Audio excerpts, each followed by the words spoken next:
Attention, dorénavant, à partir du 2 novembre, la péniche, le balisier du quai, vous attend au 52 quai Point du Jour à Boulogne-Billancourt du mercredi au samedi. Restauration, Guadeloupe, Martinique, Guyane et Réunion. Attention, ouverture du mercredi au vendredi de 12h à 15h, du jeudi au samedi de 19h à 22h, plus ambiance discothèque jusqu'à 2h du matin, tous les vendredis et samedis. La péniche, le balisier du quai, infoline 01 42 53 21 63. 01 42 53 21 63. Hexagone, actualité. Oui, merci beaucoup, merci de me donner la parole. Je remercie Monsieur le Président, que je salue, le Président de l'Association des maires de France, tous les maires et présidents de communautés d'agglo ou de communautés de communes, mesdames et messieurs les élus. Je vous remercie pour cette invitation cette année. Avant de passer à la réponse, en tant que représentante du Sénat qui représente les territoires et n'ayant pas eu d'équivalent pour la table ronde précédente, je tiens à préciser que le Sénat travaille également sur la sécurité, tout ce qui concerne la sécurité, le trafic de stupéfiants. Et ce travail qui est fait tout au long de l'année par les sénateurs sur les questions de politique territoriale et donc aussi de politique de logement. Oui, tout à fait. Alors, pour revenir au logement, pardonnez-moi, Monsieur le Président, la politique du logement, elle est importante. Et vendredi soir, vendredi 18, donc il y a seulement 2-3 jours, eh bien, c'était la grande question pour les politiques d'outre-mer et particulièrement le logement. Je profite de l'occasion qui m'est donnée ici pour saluer le travail que nous faisons conjointement avec l'UCHOM, il faut le dire, parce que grâce aux travaux de l'UCHOM, nous pouvons, parce que nous sommes des politiques, c'est vrai, mais nous pouvons travailler et être entendu y compris, mais nous pouvons également trouver des ressources, des personnes, ressources vraiment qui nous éclairent. Et vendredi soir, alors pour répondre à Sophie Charles, un de mes amendements a été adopté allant dans le sens de ce que vous aviez dit. Donc, nous avons tous porté sur quoi Alors, c'était sur le logement, parce qu'en fait, il y a un certain nombre de fonds qui étaient disponibles et des mesures fiscales qui étaient également prises en compte. Nous voyons aujourd'hui que les collectivités ont moins d'argent. Les budgets sont très difficiles et très contraints. En même temps, les bailleurs sociaux, ils ont de nombreuses contraintes parce qu'il y a de l'ancien qu'il faut réhabiliter, il y a des personnes qui sont en demande, il y a des élus qui sont aussi exempts parce qu'ils n'ont pas toutes les manettes, je dirais, et en même temps, il y a des échéances concernant tout ce qui concernait la défiscalisation. Donc, un des intervenants disait que quand le bâtiment va, tout va. C'est exactement cela.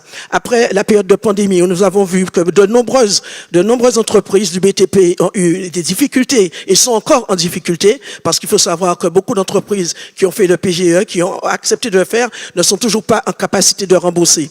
Donc la tâche est lourde. Il y a beaucoup de travail. En fait, les élus ont la volonté de faire. Ils veulent vraiment que les habitants de leur territoire, quel qu'il soit, soient logés. Malheureusement, il y a un bâti qui n'est pas en conformité, il y a la problématique des normes, c'est vrai. Il y a également les difficultés sociales qui font que certaines personnes ne sont pas éligibles sur telle ou telle possibilité. Et là, ça complique un peu plus les choses. Et là, l'amendement qui a été adopté, en fait, permet qu'il y ait encore cette défiscalisation, ces mesures fiscales qui permettraient à la fois aux bailleurs, mais aussi aux entreprises de bénéficier de ce que cela va rapporter sur chacun des territoires pour permettre de construire mieux, mais aussi de réhabiliter parce qu'il y a des logements qui ne répondent plus aux normes. On parle d'accessibilité. Également parce que depuis 2005, il y a la loi du 11 février 2005 qui nécessite qu'il y ait une mise en conformité par rapport à l'accessibilité. On parle du vieillissement de la population, mais quelqu'un qui habite dans un logement qui répond à toutes les normes, quel que soit son âge, devrait pouvoir habiter son logement toute la vie s'il le faut. On doit adapter le logement aux personnes, mais avec toutes les normes, on n'a pas besoin de faire de différenciation.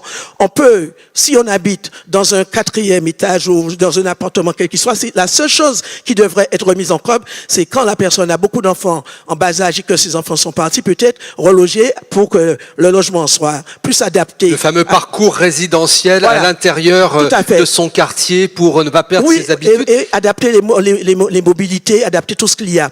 Parce que il faut garder une certaine densité pour le bien vivre ensemble. L'étalement des logements sur des territoires, trouver du foncier, c'est vrai à certains moments, mais ce n'est pas forcément vrai partout, parce que cet étalement va coûter très cher aux collectivités. On a besoin des VRD, on a déjà des réseaux qui sont établis, on a déjà des fonciers qui sont déjà bien habilités, il suffit de faire mieux peut-être là où il faut le faire, mais l'étalement urbain coûte de plus en plus cher, alors que nous voyons très bien que les collectivités, et là encore la question des budgets, maîtriser les budgets c'est de plus en plus compliqué. Donc s'il faut faire mieux avec l'existant, pourquoi pas mettre aux normes et tenir compte de la législation en vigueur pour permettre également cette intergénérationnalité, parce que faire aussi des résidences qui seraient plutôt pour des jeunes ou plutôt pour des personnes un peu plus âgées, nous sommes tous amenés à vieillir et nous devons vivre ensemble. Et donc bien vieillir sur son territoire et dans son logement. Merci Madame la sénatrice, et vous avez raison d'attirer notre attention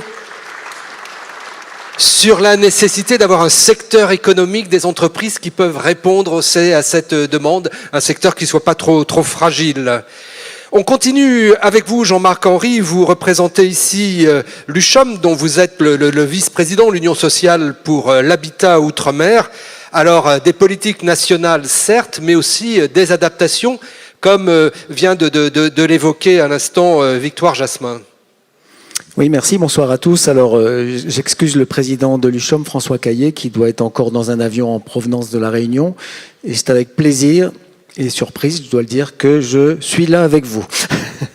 Alors, l'UCHOM, c'est une association de bailleurs ultramarins qui œuvre pour la défense des bailleurs ultramarins et donc pour les locataires ultramarins, je voulais le préciser. Et je remercie vraiment l'AMF de son invitation et le président Lisnard, qui est très actif pour les Outre-mer, puisqu'il était encore récemment avec nous en réunion sur le sujet. Alors, un départ tardif des politiques de l'habitat en Outre-mer, un départ tardif plus généralement du pacte social, du pacte républicain, puisque, comme vous le savez, par exemple, le SMIC a été aligné il n'y a même pas 30 ans. On a beaucoup de choses encore qui doivent être alignées, qui ne le sont toujours pas. Dans le logement, c'est la même chose. On est donc en retard et il faut que nous rattrapions ce retard absolument. D'autant que, on l'a dit suffisamment, on a des ménages, des familles plus vulnérables et des territoires en général plus contraints. En plus, nous avons des réalités constitutionnelles qui sont différentes selon les territoires, avec des compétences différentes et donc des adaptations forcément différentes. Alors aujourd'hui, il est vrai qu'on a un financement particulier, un financement du logement social qui est particulier, avec tout le monde connaît la fameuse LBU, qui a été mise en place. La ligne budgétaire unique. Voilà, qui a été mise en place pour essayer de rattraper ce fameux retard. Elle est par territoire. On a la défiscalisation également, qui n'est pas territorialisée. Et on a les aides au logement, qui ne le sont pas non plus, ainsi que les programmes pluriannuels, je vais y revenir, l'ANRU, l'ANA, etc., qui ne sont pas territorialisés. Alors le constat, c'est qu'on traite les Outre-mer comme un Outre-mer, et on l'a suffisamment entendu. Pas dans cette pièce et pas ce matin. Voilà. C'est bien les Outre-mer dans leurs caractéristiques, leur identité et leurs besoins très particuliers chacun. Voilà, donc il est important d'adapter, puisque même certains dispositifs territorialisés le sont aux dépens des Outre-mer. Par exemple, on a aligné les ALS mais pas les ALF avec des limitations qui ne le sont pas en métropole. Les zonages ont été faits de façon adaptée, en limitant les territoires concernés. Quand on parle des QPV, tout le monde sait de quoi on parle. Quand on parle de classement... Voilà, et nous accueillons Monsieur le ministre chargé des Outre-mer, Jean-François Carenco. Monsieur le ministre, nous sommes en plein débat sur le logement.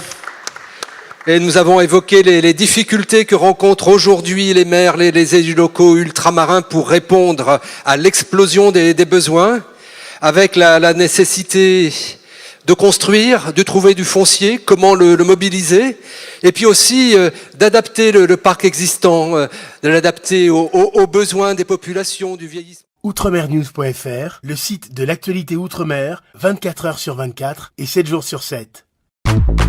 Retrouvez la chaîne Outremer News sur YouTube.